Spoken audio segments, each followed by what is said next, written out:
जय श्रीमन नारायण, जय भोलेनाथ, जय महादेव, जय महाकाल। ओम त्र्यंबकं यजामहे सुगंधिं पुष्टिं वर्धनम् उर्वारुकमिव बंधनात् मृत्योर्मुक्षीये मामृतात्। भक्तजनों, आज जो विषय है हमारा, वो विषय, उसका नाम है न कंचितम शाश्वतम, अर्थात कुछ भी अस्थाई नहीं है। कोई भी चीज, आज जितने जो हम जड़ चेतन जो देख रहे हैं वो अस्थाई नहीं है। आज इसी पर हम थोड़े से चर्चा को आगे बढ़ाएंगे। तो शाश्वत है क्या?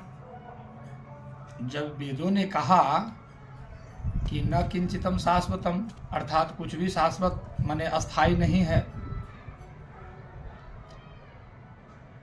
तो है क्या? ये प्रश्न दिमाग में आता है ना, लाजमी है, आना भी चाहिए। शाश्वत और अस्थाई केवल और केवल एक ही चीज है, उसका नाम है मृत्यु।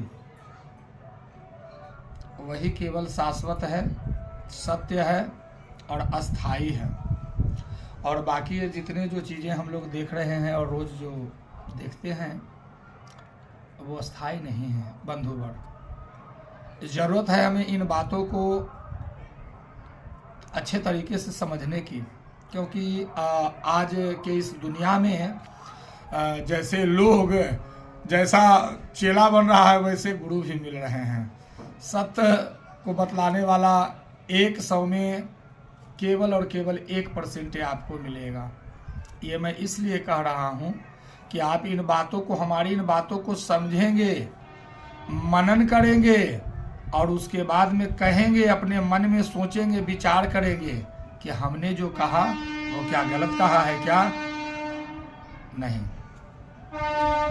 तो भक्तजनों, मैं कह रहा था कि सबसे पहले तो हम सबों को यह सोचना चाहिए कि परम पिता परमेश्वर ने हमें जन्म दिया क्यों? जन्म क्यों दिया? तो वो कुछ करने और कराने के लिए दिया। करने के लिए क्या? कर्म। कर्म और कराने के लिए क्या? उसमें भी कर्म है, नेकी के कर्म, अर्थात अच्छे काम। अभी के समाज में, अभी के माहौल में ऐसा चीज नजर आ रहा है, धन तो लोग अकूत संपत्ति को बना रहे हैं, किसी भी तरह से एन केन प्रकारेन, लेकिन उसका सदुपयोग नहीं कर रहे हैं।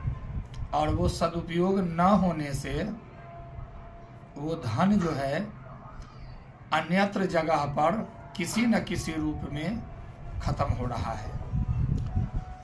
तो हमारा वेद कहता है, हमारा सनातन कहता है और आदि काल से यह परंपरा आई है कि जो कुछ भी हम कमाते हैं उसमें से एकाध हिस्सा जो है उस परमेश्वर के लिए या उस पुण्य के लिए, उस धर्म के लिए अलग हम लोग निकाल कर रखें। अब इसमें प्रश्न यह आता है कि तो क्या हम ऐसे ही बिना कहे सुने अपने धन को लुटाते चले? नहीं बंधुवर, ये नहीं कहा जा रहा है। ये तो वेद तो कभी ऐसा कहता ही नहीं कि आप लुटा दो या व्यसन में डाल दो। यदि आपके पास है, तो मैंने पहले भी पिछली कई वीडियो में बताया हूँ, किसी निर्धन की आप सहायता करो या जो जरूरतमंद हो वो करो। क्योंकि धन के बारे में बताया गया है कि धन के आने का तरीका भी 3 है और जाने का तरीका भी 3 ही है। आने का क्या है? पहला है पाया। पाया का मतलब हुआ, पाया मतलब जो अपने श्रम से, मेहनत से, बुद्धि से, इनके बदौलत जो हम रुपए पैसे जो कमाते हैं, आ रहा है, हाथ में कला है, हुनर है, कमा रहे हैं, ये हुआ पाया। फिर है पराया। पराया मीन्स जो हमारा नहीं है लेकिन वो सौभाग्य से आ गया। जैसे कितने लोगों को ननिहाल में मामा नहीं होते हैं, चलो भैया माँ एक ही बहन है, सब हो गया उसका।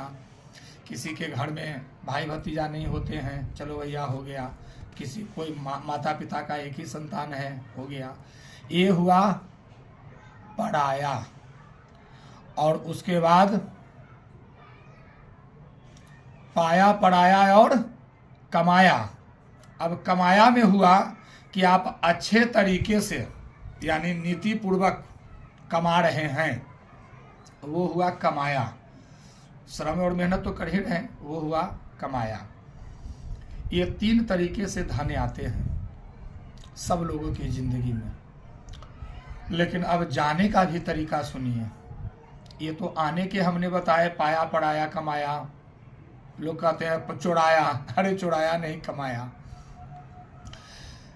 जाने का तरीका है सबसे नंबर 1, यदि आपके पास धन है, ईश्वर ने दिया है, आप अपनी बुद्धि और कौशलता से बनाया है, तो पहला है दान कीजिए।